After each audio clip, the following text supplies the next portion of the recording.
అందరికీ నమస్తే. Welcome to VDS 777 Telugu news. విజయవాడలోని వరద బాధితులకు ఆహార పొట్లాలు అందిస్తున్న సిబ్బంది క్షణమైన తీరిక లేకుండా సహాయ కార్యక్రమాలను కొనసాగిస్తున్న కొంతమంది మాజీ మంత్రులు సైతం పని కట్టుకొని ఈ ప్రభుత్వానికి చెడ్డ పేరు తేవడమే ధ్యేయంగా పెట్టుకున్నారని, ఇది ఏమాత్రం వారి నైజానికే మంచిది కాదని పలువురు కూటమి నాయకులు ఆరోపిస్తున్నట్లు తెలుస్తోంది. అటు ఎడతెరిపి లేకుండా వర్షాలు, వరదలు, ఇటు క్షణం తీరిక లేకుండా సహాయక చర్యలు చేస్తున్న ప్రభుత్వ అధికారులకు వరద బాధితులు ప్రత్యేక కృతజ్ఞతలు తెలుపుతున్నట్లు సమాచారం. వరద బాధితులను తమ ప్రాణాల సైతం పణంగా పెట్టి కాపాడుతున్నటువంటి ప్రభుత్వ అధికారులకు ఆంధ్రప్రదేశ్ రాష్ట్ర ముఖ్యమంత్రి నారా చంద్రబాబు నాయుడు, ఉప ముఖ్యమంత్రి కొణిదెల పవన్ కళ్యాణ్ ప్రత్యేక అభినందనలు తెలియజేస్తున్నట్లు కూడా తెలుస్తోంది.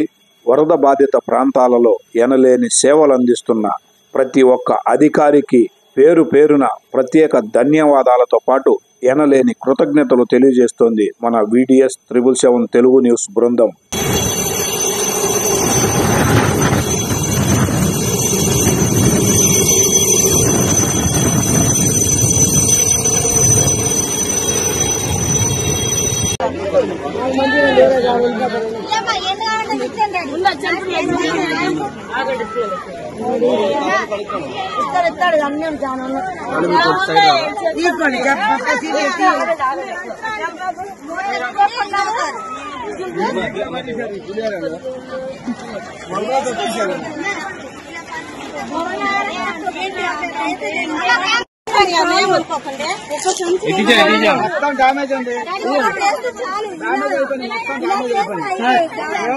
దుర్గా విజయ్ కుమారు హెలికాప్టర్ తీసుకొచ్చి తెచ్చి అందరికి ఇవ్వడానికి కూడా కనీసం ఛాన్స్ లేకుండా బస్తాలు తీసుకెళ్లిపోతున్నారు సార్.